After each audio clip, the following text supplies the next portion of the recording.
Ons wil in hierdie weke wat kom graag saam met jou op 'n innerlike reis gaan. Ons besef toenemend dat die omstandighede waarin ons lewe baie onseker is en ons almal soek na daai innerlike resources dat ons hierdeur sal dra. En as jy dan na binne kyk en jy sien daar's ook die mekaarheid en onsekerheid, dan raak jy baie angstig en jy raak moedeloos want dit voel asof daar nie vir jou hoop is nie. Ons innerlike heelheid en integrasie wat sterk verband hou met daai mooi Ou Testament konsep van Shalom, God se omvattende vrede. Dit is eintlik 'n verskriklike belangrike maar 'n afgeskeepte deel van ons disippelskap, ons pad saam met die Here. Ons almal het 'n lewensstorie wat ons gevorm het. Ons mag oor die impak daarvan in sekere dele van ons lewens bewus wees of onbewus wees. En alhoewel ons nie die goed kan kies wat met ons gebeur het nie, kan ons wel kies hoe ons nou daarop gaan reageer. Ons kan ons reaksies kies, mits ons natuurlik bewus is van wat is hierdie dinge, hierdie gebeure, hierdie temas en tendense, wat nou nog baie van ons innerlike dinamika bepaal. Om innerlik heel te word, om deel te en geïntegreerd, om deel te kry aan God se vrede en sy vryheid. Dis deel van Jesus se verlossing. Die geskenk word ons aangebied, maar ons moet leer om dit te ontvang. En dis nie 'n kits oplossing nie, dis 'n proses van groei en oopmaak daarvoor. Waar ons die heeltyd ook al hoe meer in hierdie leerskool ingaan om eerliker te wees met onsself en bereid is om ons kwesbaarheid te omhels. Wanneer het jy laas nagedink oor jou lewensstorie, oor watter impak sekere gebeure en dinge op jou lewe nou nog het, oor die Here se betrokkenheid by jou lewe en hoe jy dit verstaan?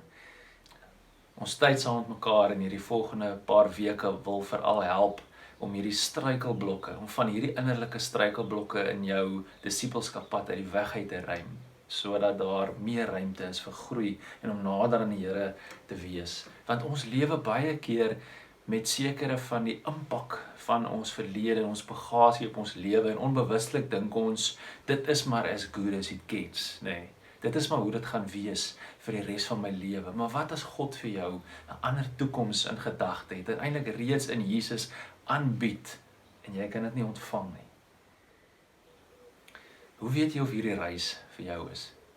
Voel jy op die oomblik nog vasgevang in gevoelens van pyn, of hartseer, of verlies, of onvergewingsgesindheid, of woede? Voel jy alleen en soms oorweldig deur jou emosies, wat jy nie eers altyd seker is waar dit vandaan kom nie? Bepaal dinge uit jou verlede dalk soms nog jou reaksie vandag? Ons praat van ons sogenaamde triggers, nee, weet jy wat dit is en hoekom dit daar is? Voel jy onwaardig? Voel jy dat jy geneig is om ander te blameer? Dan is hierdie reis vir jou en eintlik maar vir ons almal, want ons almal het wonde uit die verlede waarmee ons nog moet deel. Ons almal jok nog soms vir onsself. So wat moet jy doen? Jy sal moet aanhou om gereeld stil te word by die Here, want dit is net deur sy leiding en sy wysheid wat jy hierdie pad sal kan stap. En dan is dit ook baie belangrik dat jy sal moet probeer om vir jou 'n reisgenoot te kry. Iemand met wie jy kan deel wat jy nou beleef. Iemand wat sal luister. Iemand wat jou sal aanvaar en vir jou konstruktiewe terugvoer sal gee. Want selfkennis is in hierdie reis van so van kardinale belang vir ons emosionele gesondheid. Want om gesond te wees as 'n mens, as 'n kind van God, moet jy leer luister na ander mense. Moet jy jouself kan oopstel om nuwe kante van jouself te ontdek, om jou blinde kolle raak te sien. En dit is verskriklik moeilik, want ons is nie altyd geoefen daarin nie. En daar's baie dinge wat ons daarvan weerhou, vrees vir verwerping of wat dit ook al mag wees.